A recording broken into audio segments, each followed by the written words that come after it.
1 മുതൽ 40 വരെയുള്ള വാക്യങ്ങൾ. 7-ാം മാസം 1-ാം ദിവസം വിശുദ്ധ സമ്മേളനം ഉണ്ടായിരിക്കണം. അന്ന് ശ്രമകരമായ ജോലിയൊന്നും ചെയ്യരുത്. അത് നിങ്ങൾക്ക് കാഹളം മുഴക്കാനുള്ള ദിവസമാകുന്നു. കർത്താവിന്റെ മുമ്പിൽ പരിമളം പരത്തുന്ന ദഹനബലിയായി ഒരു കാളക്കുട്ടി, ഒരു മുട്ടാട്, ഒരു വയസ്സുള്ള 7 ആൺചെമ്മരിയാടുകൾ ഇവ അർപ്പിക്കണം. അവയുടെ കൂടെ ധാന്യബലിയായി കാളക്കുട്ടിക്ക് ഒരു ഏഫയുടെ 10-ൽ 3, മുട്ടാടിന് 10-ൽ 2, ആട്ടിൻകുട്ടി 1-ന് 10-ൽ 1 വീതം നേരിയ മാവ് എണ്ണ ചേർത്ത് അർപ്പിക്കണം. അതോടൊപ്പം നിങ്ങൾക്ക് വേണ്ടി പരിഹാരം ചെയ്യുന്നതിന് ഒരു കോലാട്ടിൻമുട്ടിനെ പാപപരിഹാര ബലിക്കായി അർപ്പിക്കണം. അമ്മവാസികളിൽ അർപ്പിക്കുന്ന ദഹനബലി, അതോടൊന്നിച്ചുള്ള ധാന്യബലി, അനുദിന ദിവ്യബലി, അതോടൊന്നിച്ചുള്ള ധ്യാനബലി, നിയമപ്രകാരമുള്ള അവയുടെ പാനീയബലി എന്നിവയ്ക്ക് പുറമെ കർത്താവിന്റെ മുമ്പിൽ പരിമളം പരത്തുന്ന ദഹനബലിയാണിത്. 7-ാം മാസം 10-ാം ദിവസം നിങ്ങൾക്ക് വിശുദ്ധ സമ്മേളനം ഉണ്ടായിരിക്കണം. അന്ന് നിങ്ങൾ ഉപവസിക്കണം, ജോലിയൊന്നും ചെയ്യരുത്. എന്നാൽ ഒരു കാളക്കുട്ടി, ഒരു മുട്ടാട്, ഒരു വയസ്സുള്ള 7 ആൺചെമ്മരിയാടുകൾ ഇവയെ കർത്താവിന്റെ മുമ്പിൽ പരിമളം പരത്തുന്ന ദഹനബലിയായി അർപ്പിക്കണം. അവ ഊനമറ്റതായിരിക്കണം. അവയോടൊന്നിച്ചുള്ള ധ്യാനബലിയായി കാളക്കുട്ടിക്ക് ഒരു ഏഫയുടെ 10-ൽ 3, മുട്ടാടിന് 10-ൽ 2, ആട്ടിൻകുട്ടി 1-ന് 10-ൽ 1 വീതം നേരിയ മാവ് എണ്ണ ചേർത്ത് അർപ്പിക്കണം.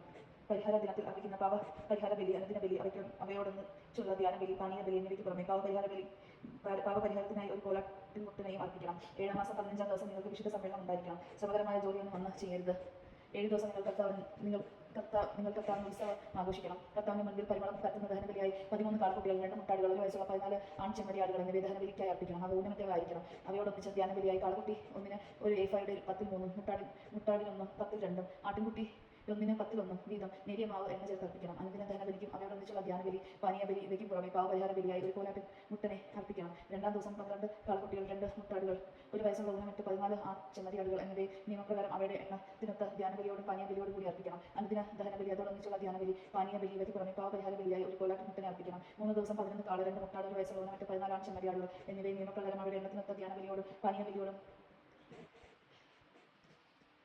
ബലിക്ക് പുറമെ പാപപരിഹാര ബലിയായി ഒരു കോലാട്ടിൻമുട്ടനെയും അർപ്പിക്കണം. 4-ാം ദിവസം 10 കാളകൾ, 2 മുട്ടാടുകൾ, ഒരു വയസ്സുള്ള ഊനമറ്റ 14 ആൺചെമ്മരിയാടുകൾ എന്നിവയെ നിയമപ്രകാരം അവരുടെ എണ്ണത്തിനൊത്ത ധ്യാനബലിയോട് പാനീയബലിയോടും കൂടി അർപ്പിക്കണം. അനുദിനം ദഹനബലിക്കും അതോടൊന്നിച്ചുള്ള ധ്യാനബലിക്കും പാനീയബലിക്കും പുറമെ പരിഹാര ബലിക്കായി ഒരു കോലാട്ടിൻമുട്ടനെയും അർപ്പിക്കണം. 5-ാം ദിവസം 9 കാളകൾ, 2 മുട്ടാടുകൾ, ഒരു വയസ്സുള്ള ഊനമറ്റ 14 ആൺചെമ്മരിയാടുകൾ എന്നിവയെ നിയമപ്രകാരം അവയുടെ എണ്ണത്തിനൊത്ത ധ്യാനബലിയോട് പാനീയബലിയോട് കൂടി അർപ്പിക്കണം. അനുദിനം ദഹനബലിക്കും അതിന്റെ ധ്യാനബലിക്കും പാനീയബലിക്കും പുറമെ പരിഹാര ബലിക്കായി ഒരു കോലാട്ടിൻമുട്ടനെ അർപ്പിക്കണം.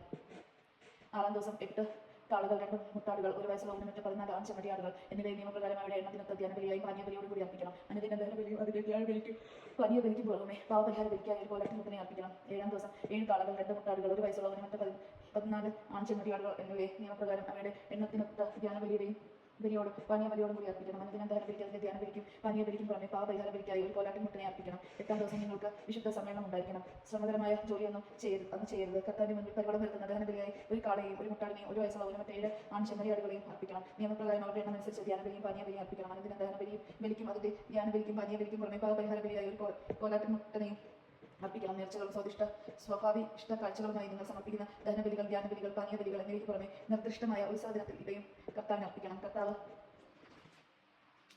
കൽപ്പിച്ചതെല്ലാം മോശെ ഇസ്രായേൽ ജനത്തോട് പറഞ്ഞു. ദൈവജനമാണ് നാം കേട്ടത്. ദൈവത്തെ സ്തുതിക്കാൻ, സ്തുതി.